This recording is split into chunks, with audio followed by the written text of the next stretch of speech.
learn how to write a story based on the given outline.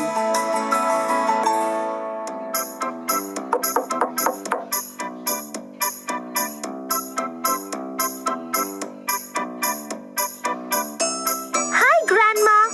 I have been waiting for you all morning. Hello, Zizi. I'm glad to see you too, dear. So why did you insist that I come to visit you today? Oh, Grandma, you are the best storyteller. Our teacher has given us an outline of a story that we need to write.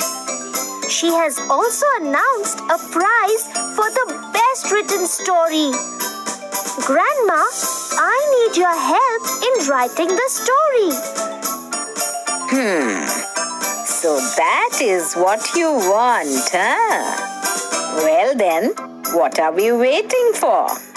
Let us get started. Here is the outline of the story. Let us carefully read the outline of the story. An ant is weary and thirsty. Walks along the bank of a river. Stops to quench its thirst. Strong rush of water carries away, drowning the ant. Dove on a tree plucks a leaf, lets it fall. Ant climbs on the leaf, floats safely to the bank. Thanks the dove, a bird catcher under the tree lays lime twigs, makes a trap to catch the dove. Ant stings his foot. Bird catcher cries in pain, throws the twigs. Noise draws dove's attention. Dove flies away.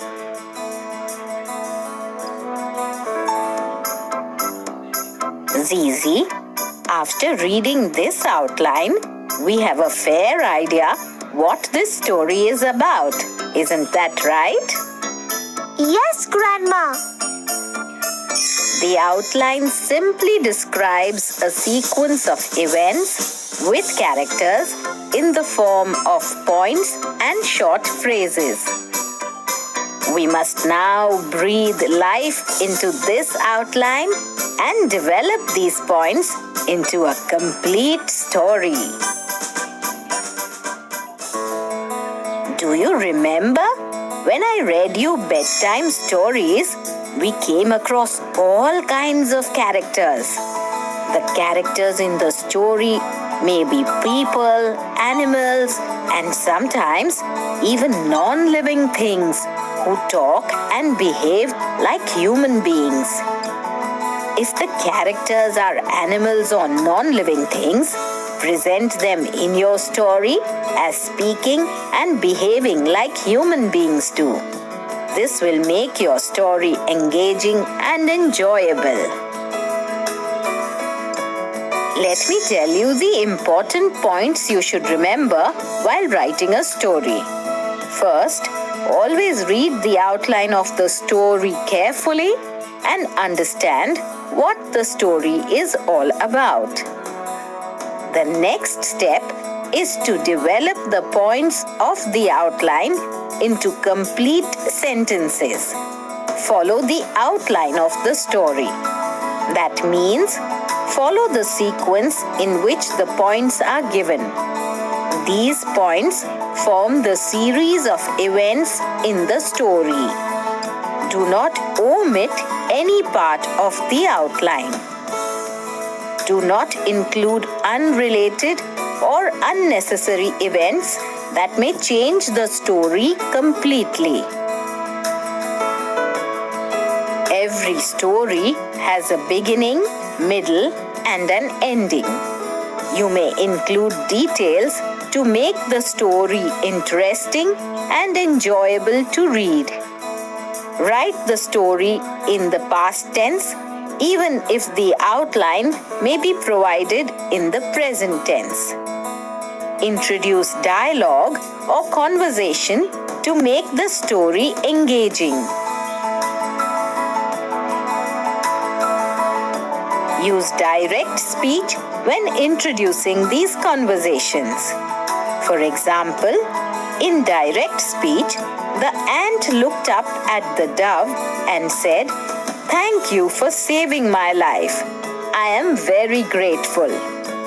In indirect speech, the dove told the ant that she should climb up on the leaf and that it would keep her safe.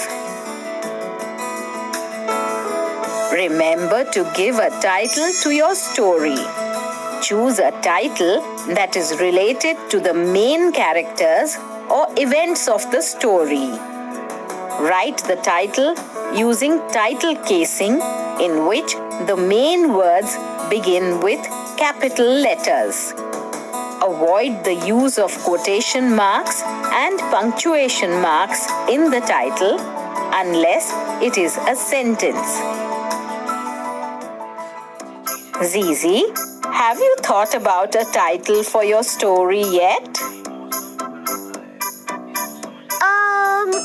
The story is about the ant and the dove. So, I will give it the same title. The ant and the dove. That is a fine title, Zizi. It is good to see that you have used capital letters for the main words ant and dove. The article and the conjunction are written using lowercase letters. Have you now understood what we need to do to write a story from a given outline, Zizi? Yes, Granny. I think I should be able to write it on my own now. Well then, you can start writing the first draft of your story now. Let us begin writing the introduction or the beginning of the story. On a hot summer day, an ant was walking along the bank of a river. The ant was tired and very thirsty. It went to the bank of a river to have a drink of water. The rush of water in the river was strong and the ant got carried away. That is a good start, Zizi. Now continue writing the body of the story. A dove sitting on a tree overhead saw the ant was drowning. So, the dove plucked a leaf from a branch and let it fall into the river close to the ant. The dove said to the ant, "Climb onto the leaf. It will keep you from drowning and you can float safely to the bank of the river." The ant climbed onto the leaf and floated safely to the bank of the river. The ant was very grateful to the dove and said, "Thank you for saving my life." Later that day, the ant saw a bird catcher. The bird catcher came and stood under the tree. He laid lime twigs and was making a trap to catch the dove.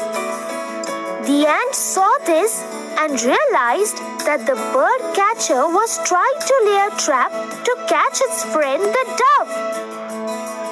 So the ant stung the bird catcher on the leg. The bird catcher let out a painful yelp and threw down the twigs. The dove heard the noise and flew away. So in this way, the ant repaid the dove by saving its life from danger. Well done, Zizi. You've written the story very well. I think it's time we have a quick treat and then read the new storybooks that I got you.